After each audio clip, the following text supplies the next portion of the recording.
Pension ভাতা নিয়ে সরকারের পক্ষ থেকে এসেছে এক ঐতিহাসিক ঘোষণা, যে ঘোষণা দেশের অবসরজীবী মানুষদের দীর্ঘদিনের প্রতীক্ষার অবসান ঘটাতে পারে এবং তাদের জীবনযাত্রার মানে আনতে পারে উল্লেখযোগ্য পরিবর্তন।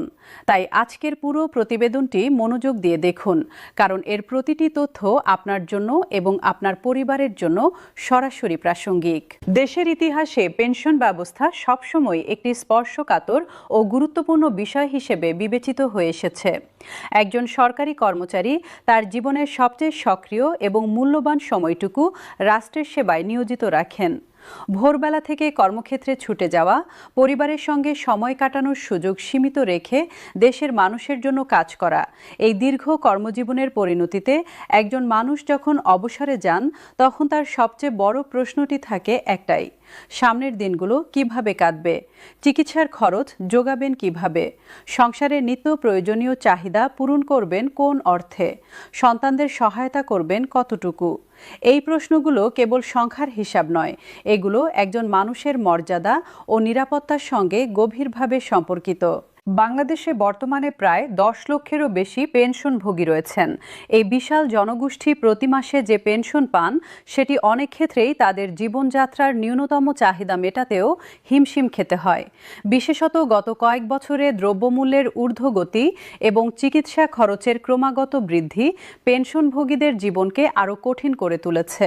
অনেকেই সংসার চালাতে গিয়ে সঞ্চয় ভেঙে ফেলতে বাধ্য হচ্ছেন।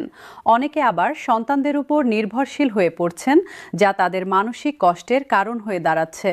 এই বাস্তবতার পরিপ্রেক্ষিতে দীর্ঘদিন ধরেই পেনশনভোগী সংগঠনগুলো এবং অবসরপ্রাপ্ত কর্মকর্তারা পেনশন বৃদ্ধির দাবি জানিয়ে আসছিলেন। তাদের সেই দাবি আজ একটি নতুন মাত্রা পেয়েছে। আজ এক গুরুত্বপূর্ণ সরকারি বৈঠক শেষে সাংবাদিকদের সামনে প্রধানমন্ত্রী তারেক রহমান পেনশন ব্যবস্থা নিয়ে যে ঘোষণা দিয়েছেন, তা রীতিমতো যুগান্তকারী বলে মনে করছেন বিশেষজ্ঞরা। তিনি স্পষ্টভাবে জানিয়েছেন যে দেশের অবসরপ্রাপ্ত সরকারি কর্মচারীদের জীবনমান উন্নয়নে সরকার বদ্ধপরিকর এবং এই লক্ষ্যে পেনশন কাঠামোয় আনা হচ্ছে বড় ধরনের সংস্কার। এটি কেবল একটি ঘোষণা নয়, বরং এটি একটি দীর্ঘমেয়াদী পরিকল্পনার অংশ, যা দেশের সামাজিক নিরাপত্তা ব্যবস্থাকে আরও শক্তিশালী করবে।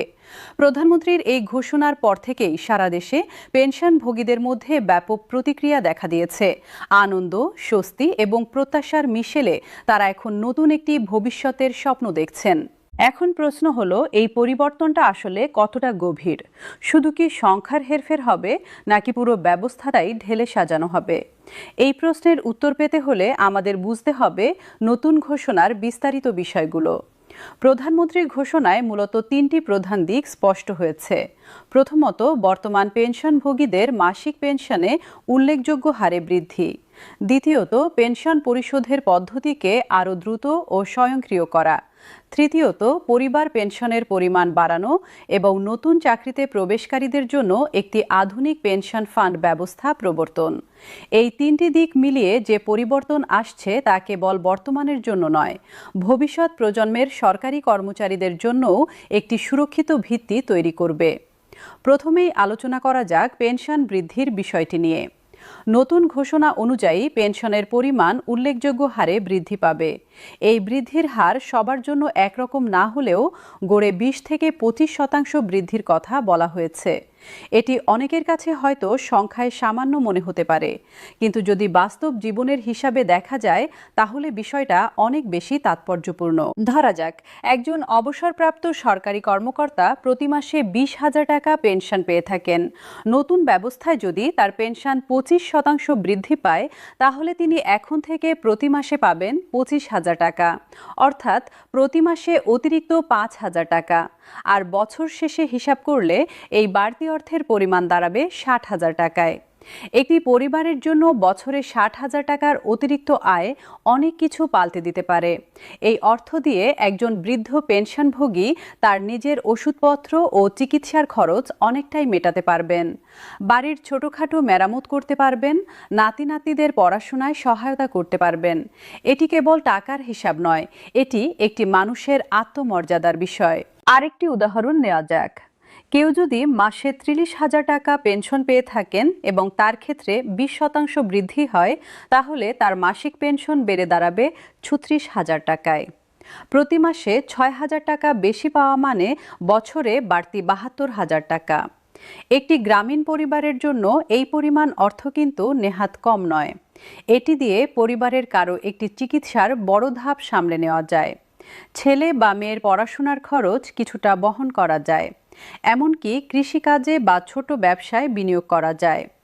তাই এই বৃদ্ধিটা শুধু পেনশনভোগী ব্যক্তির জীবনকেই নয়, তার পুরো পরিবারের জীবনমানকে উন্নত করার সুযোগ তৈরি করবে।